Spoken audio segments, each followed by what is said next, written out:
Welcome friends, in this 15th module of this OOCP course, we will actually be looking at something which is very different in C++ and very improved compared to the C language itself.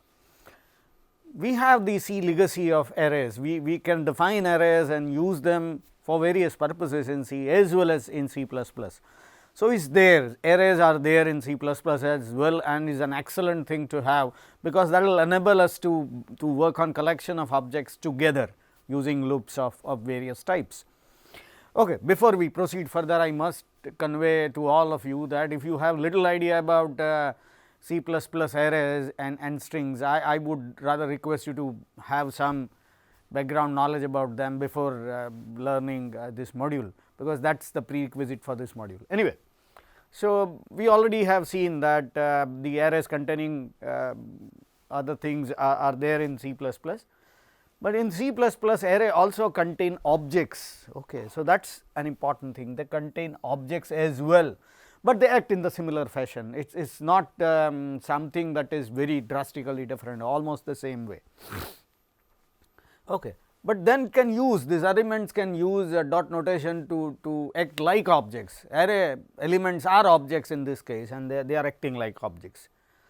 The other thing that we are going to look at is C type strings, and if you have some idea about C type strings, you know that C allows you to work with strings, but they are basically character arrays, and the character arrays which are terminated by something called null, a specific character. And when that character is encountered, the string is considered to be completed. Okay. So, that is what we understand about C type strings, and there are some ways of copying a string into other and assigning and all that, and those things we will see what is the problem with it, what is the drawback of that mechanism, and will provide you in fact an introduction to C++ in this module, which will enable you to understand how C++ deal with string objects, and how it helps somebody who is working with C++ program to manipulate strings in a much better and more intuitive and user friendly way. Okay. Let us look at an example of a class. We will call this class player class, which is 3 data members: jersey number, a player's jersey number, player's name, and player's address. Okay. And we have two simple functions. One function called get actually will take the information about the function. Okay. All 3 private variables are read into this function, and displays those variables. So, it is a very simple function, 3 data members, a function to read those data members, and a function to display those data members, a very simple function as a simple class. Okay. The array of objects. Okay. Now, we will be talking about array of the very player object that we are discussing about. So, how do we define? Same way as you define other arrays, but understand that this player is a class. Okay. So, we say that P array is an array of objects called player, and we have already looked at this. Interestingly, once you do this, these objects P array 1, 2, 3, 4, sorry, P array 0, 1, 2, 3, all of them are basically objects. So, you can actually write something like this. Say player P array 0 is basically a player, an object. So, I can call a function get. So, I say dot get and then pass this information. Okay. Not only that, instead of 0, I can also use I, which is an integer variable which carries some value between 0 and 4. So, and then I call this function display. So, I can actually act exactly like some other array in. So, P array 0 or P array I actually is basically an object that we get, and once we get the object, we can apply dot notation and get the functions executed. Okay. As I said, indexing using int, constant, or a variable is possible. You can see that here. Okay. Now, here is the program. Okay. The program begins with the definition that we have already seen, and there are 4 values that we are inserting in the array. One is related to a player called Virat Kohli, 2 is Chris Gayle, 3 is A.B. de Villiers and 4 is Steve Smith. So, that information is inserted in the array like this. I could actually have done it in some other way, like writing a loop and reading it, but that is equally fine, and I am using loop in the other part of the array. What I am doing is I am using an integer value I, okay, and I less than 4 I plus plus. I is actually defined somewhere above it. I have not mentioned it, but I is a variable which is already defined as an integer value. And what I am doing is I just say that p array I dot p display. So, you can understand that array of object is something which is extremely simple. Elements are objects and I can play with those objects like any other object. So, it is that simple. Okay. Now, the second part of this thing. So, we have seen that the arrays are quite useful, but then you probably have seen two things in the definition. First thing string p and m, the second thing is string p address. This is player's name, this is player's address, and I just have defined them as strings and I have used them without any specification. Now, these are not character arrays like C, they are string objects and they are this simple to work with. Okay. They are not array of characters, they do not end with a null character. Okay. So, please understand the difference, and they are objects of the new class that is introduced in C++ called string class. Now, this string class is also something which is part of an STL that we will be looking at later. STL or standard template library is a very rich library and a very unique type of a library provided by C++, and string is just one of the classes. There are a lot of other classes, but string is one of the most popular classes used quite often. Okay. And for that we will need to include string as well in the code. Okay. So, you can get all these prototypes of the functions that we use. So, if you use a character array, you can do it like this. C++ allows you to do it, but as I said, string objects are far better things and hardly ever you will find a code like this in C++. Okay. What are the problems with C type strings? So, here is the first thing that we are going to look at. We are going to look at the limitations of the C type strings, and then we will be talking about what are better things in C++ objects. So, the first thing about C string, there are some operator related issue. Okay. So, what are the operators which are harder to deal with C type strings? For example, the first is double equal to or equality operator. I can't just write p and m double equal to p address. I can't do it if both of them are the string character arrays like C. If they are string objects, is absolutely fine, but I can't do that with C type string. That is the first problem. I need to do something like this, not strcmpp this thing, then they are actually same and then you do something. Now, this is quite tricky actually. So, if somebody who is a novice person looks at this code, probably understand exactly opposite, that we are looking for inequality rather than the equality. So, you have the string compare not, this not actually miscommunicates the information, miscommunicates what we are doing actually. So, this is not a very good thing to do, but it is provided by C and all of us are using it. So, we are quite used to it, but then a novice person will always be confused and we need a better solution if there is. Okay. We know how it works, but that is the problem, and is not also readable. strcmp is not a very readable syntax. You may be very good with C, but somebody who is novice to C will definitely face a serious problem understanding it. The second operator is equal to operator. Now, we are going to look at the problem with it.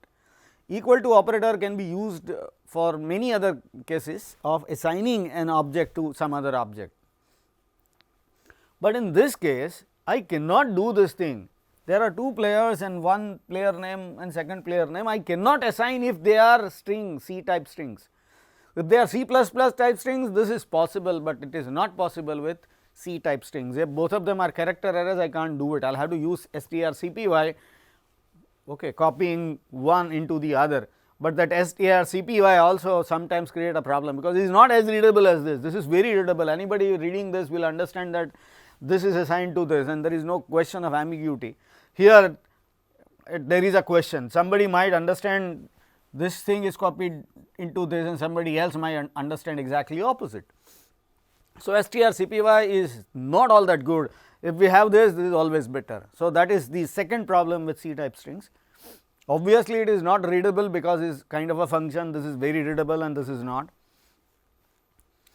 And there is one more problem actually. I have seen people, some of the students coding like this, character star player 1 dot pnm equal to player 2 dot pnm, assuming that player 1 dot pnm get the same value as this, and C++ won't object or C won't object if you write this code, but it will not actually work the same. This will just, I will just show you, this is a player 2 array, okay, and this thing player 2 nm, okay, this is player 2 nm, okay, this is the character array, and player 2 nm is basically a pointer to in the beginning of this particular array. When you say player 1 dot pnm, you are actually saying that the player 1 dot pnm also points to the same array. We are not redefining a string, we are not actually assigning one string to the other, we are assigning another pointer to the same string. So, if you change player 2 nm, will change player 1 nm, and if you change player 1 nm, will change player 2 nm. So, that is the problem. So, this is not exactly what is happening, and if you code like this, you should be ready for serious consequences, because these both the objects are not different, both the pointers are pointing to the same thing, unlike C++ objects. Okay. The other problem with C type string is that string functions are not member functions. You can call them with any other objects, any other, like for example, strcpy, both arguments we expect them to be strings, but what if they are character arrays, normal character arrays without null character? We may run into serious problems. We do not really know, okay. What if we run strlen, because these functions expect a null character, and if you are passing character arrays without null character, you are in serious problem, and that is true with almost all string functions. You can pass other things to these functions, because this function basically need is character pointer, both arguments are to be character pointed, and when both arguments are character pointer, will just continue functioning without showing any disconcern. Okay. So, that is the problem. Okay. So, the strings or objects can improve this experience a lot, and we will see how it does.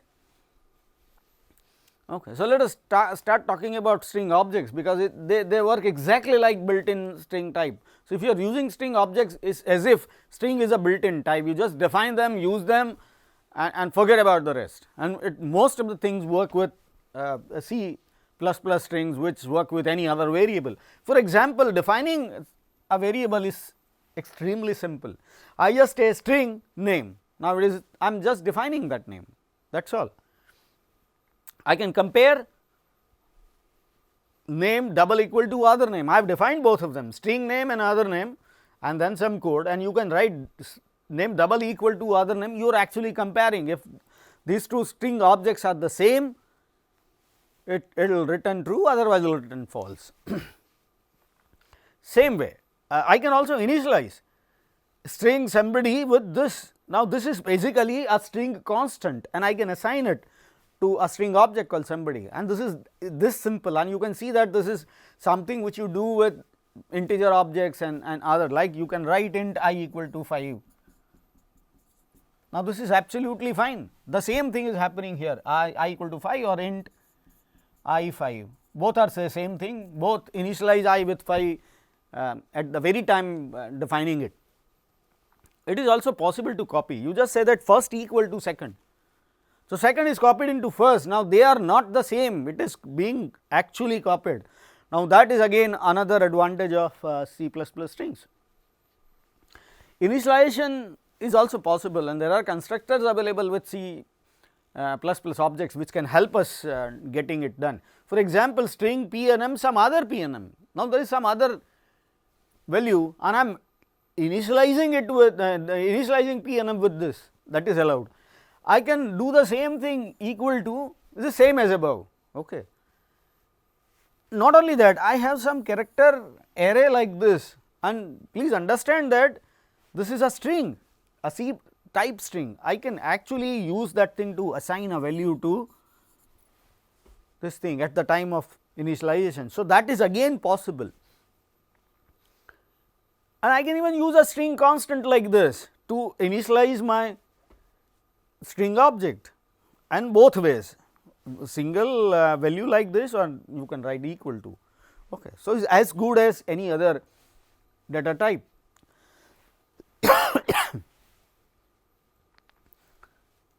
Apart from operators, there are some member functions which you can use here in the with the string objects. Now, please understand, string being a standard template library class, it has many generic algorithms possible to be applied, and we will be looking at STL and generic algorithms much later. It contains many generic algorithms possible to be applied. Apart from that, string object also has many member functions which are quite useful. If this particular module will be only to looking at the member functions, later on when we look at STL, we will be talking about generic algorithms which are equally applicable to string as well as many other classes. Okay. And one more thing, the member functions are of many different varieties with different argument sets and so on. So, they are overloaded multiple times, most of them that we are going to talk about. We will only look at the version which is most common, we are not going to look at other versions which are not much used. If you want to study about all of them, you will have to look at the manual available with the compiler that you use and the help file and so on and so forth. Okay. We are only going to look at their popular versions and not all. Okay. There is one called find which is quite useful, okay, and you can use this member function with string objects. There is one more find which is used as a generic algorithm. I am not talking about that find, I am talking about a member find, and please understand that there is a huge difference between them. Okay. We will be looking at the member function find right now, we will be looking at non-member find, generic algorithm find when we look at the STL, and you can see that is pretty simple. Okay. So, what find does? It finds and returns a location for a character or string. So, what I am doing is I am passing this string object the find function some substring. Now, we will try to find out where this string sub object, say string substring lies in the string itself, will return the position, and the position starts from 0 and will give me the position looking at that. Okay. So, if it is the first character, it is 0, in the 10th character it is 9 and so on and so forth. So, you will get that value. So, find will return that value when I call. For example, there is an example given here, string 1 is Vishwanath is a chess player, and then I define an unsigned long position value, okay, and assign that thing with this value. I am just calling this find here and see that dot notation. So, string is basically a string 1 is a basically a string object. So, I can use find function here, and I am sending this substring called chess. So, what does it do? Will start from the beginning, find out where chess is and return that position. This is position number 0, this is position number 1, 2, and it will move on, it will find out that position and return that position here. And because this is a very large value string objects in the machine on which I am writing this code is of 64 bits. So, it is a huge number that you get, and that is why I need unsigned long position. I can't use int here. It depends, if you are using a machine which is of 32 bit, your integer is of 32 bit, you can use int, it depends. Anyway, so it will display this position. The other possible way to call find is a single character. Please understand this difference, this is a string, this is a character. I can call find with both possible options. So, if I am interested in finding p, we will just find the first instance of p in the string and return that position. You can see that p is only happening at this place. So, we will look at this position and return that position, and you can see that the output is this. Okay. The other point is, what if I am calling find and I am not able to get the character or substring that I am looking for? What should happen? The find actually is a very simple function. It will just start from the first position and go till the last position, and when it cannot find that thing at the last position, it returns that last position Okay. When you get that last position, that means the element is not found. In fact, it is last position plus 1. Okay. So this is actually the last element is everything the same 1 5 1 4. Okay. Last element occurs at 1 4. This is 1 5. So is one element more, one value more. So when you get this value, it means that the element is not found. Okay. Okay. There is one more simple function called at. Now at gets a position and will return a character at it. This is exactly opposite to the earlier function. What we do is we provide a character and we will get the position of that character in the string. Now we are providing a position and we are getting the character at that. Okay. So this is a very simple code written. What we do is unsigned int I equal to 0 until there is one more function called length, which returns the actual length of the string. We will just continue and we just say that at that position whatever character occurs from character 0 to character whatever length is, whatever it is, just return that character. In fact, starting from 0 to length, all characters are picked up and listed. So you will get the same string. Okay. This is our strings, Chirag throw a ball, and the very string is returned, because this is 0, this is the output of string 1 at 0. Okay. So this is, so when you say this, or you can say C out, what will be printed? Chirag, see 1 I, sorry, H, 2 I, and so on. Okay. So this is how at works. It is also possible to insert a substring in a string. How it is done? We will just say string 1 dot insert at position number 14 a substring called red. You can see that beginning and end there is a space. Okay. So once we do that, that is inserted in the same thing. So Chirag throw a ball, that was the original thing. Now you can have the red inside. Okay. So Chirag throw a red ball. So that is how the insert works. Append adds the content at the end of the string object. Okay. So you can say that string 2 dot append the table. So whatever the value string 2 has will be appended by the table. Actually the string is cat jumps over and we are appending the table, and again look at this space. So that space is inserted here. So just cat jumps over the table. This is how the append works. Please understand the difference between insert and append. Insert is possible to insert at any given place. So you require two arguments, where to insert and how much to insert. Okay. In case of append, you only need one argument, because you know the position, and then whatever you are providing is to be added at the end. So that is the difference. So here you append, you only have one this thing, but here you have two, the position where you are going to insert and the string itself. Okay. Here you do not need that position, because append assumes the position to be the last position. Okay. Now replace is something which replaces some part of the string with something else, and requires three arguments. Obviously it says that from here, okay, this is a starting proposition, this is total number of characters, and this is what is being replaced. Okay. So whatever it starts from 15, go till 10, remove that thing and add this thing right there, but can be longer. Please understand, it is possible that I remove a smaller part of a string and insert a bigger part, or remove a bigger part of the string and insert a smaller part, absolutely right.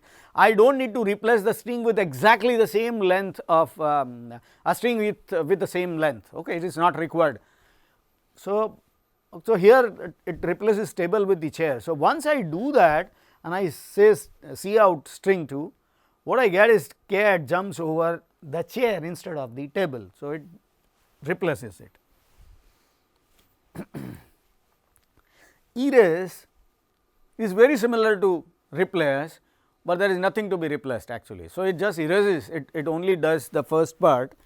So, string 2 dot erase 15 starts from 15 and remove 10 characters from there, and it is possible that I write more number of characters than the string actually contains, absolutely fine. In this case it is so, and that is the purpose I have written here. I do not need to exactly calculate number of characters, it is going to delete all 10 characters in this case, will delete less or more depending on what you specify here, but if string is shorter, will ignore the rest of. So, in this case it exactly does. So, and just say cat jumps over, and the table or whatever, the chair is now being erased. Okay. You can even use operator plus here. The operator plus, you can see here are two strings, string objects, and I am just saying string 3 is string 1 plus string 2, simple. Now, plus is basically a concatenation operator here, it adds two string objects, and you can see that the output is the same, it concatenates both objects. And you can see the problem with this concatenation is that there is no space here. In fact, if I want to add, I have to write something like this, string 1 plus space plus string 3, kind of. Okay. Then and then there is a space, or otherwise I will have to have some space in the end or the beginning.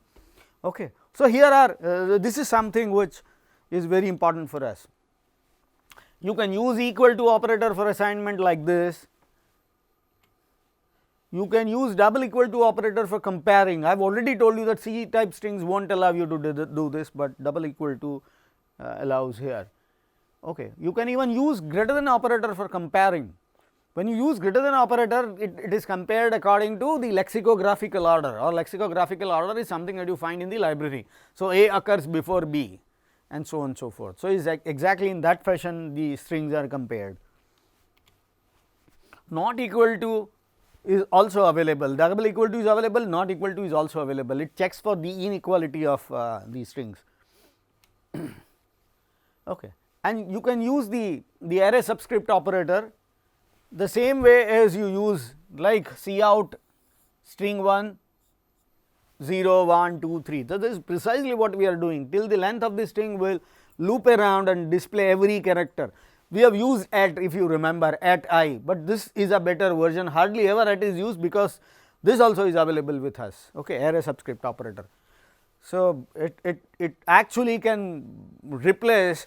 Now, this is very useful, because if you have ever have a legacy C program which you want to convert to C++, and which is already using this notation, it becomes easier for you to manage, and that is the advantage of this. There is a function called compare which works the same as strcmp. Okay. So, when it returns 0, string 1 dot compare string 2, you can also write string 2 dot compare string 1. If it returns 0, then the strings are equal, greater than, then the second string is lexicographically greater, and less than, then the second string is lexicographically smaller. Okay. A very good function is called swap, which swaps two strings. You can just call string 1 dot swap strings 2, which actually swaps the value of both these strings. You can see that the output, okay, strings before swapping, the first string is Vishwanath is a chess player, the second string is England won the World Cup. Once that swap function is called, the values of both the strings are exchanged. Okay. Here are three more functions which are very common. One is called size, will return the exact size of a string in terms of number of characters, and this is a boolean function, will return true if the string is empty and not otherwise, and max size will tell you what is the maximum size of a string in a given platform. So, this is for my own machine, and if you run this thing for your own machine, probably the maximum size may be little different depending on the type of machine that you use.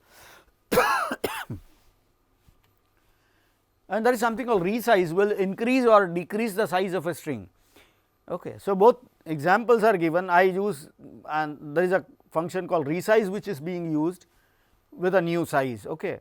So, when I am calling it with 100 and calling it with 10, 100 actually the string is already small, and I am increasing the size will not make much of a difference, it only adds pairs null character at the end, which not null, space is at the end. So, will not make any difference to us, but when you shorten it, some part is removed. So, let us look at this. The original string is England won the 1 cup, original size was 24 and now you increase that. If you display is the same, actually it does not do anything here.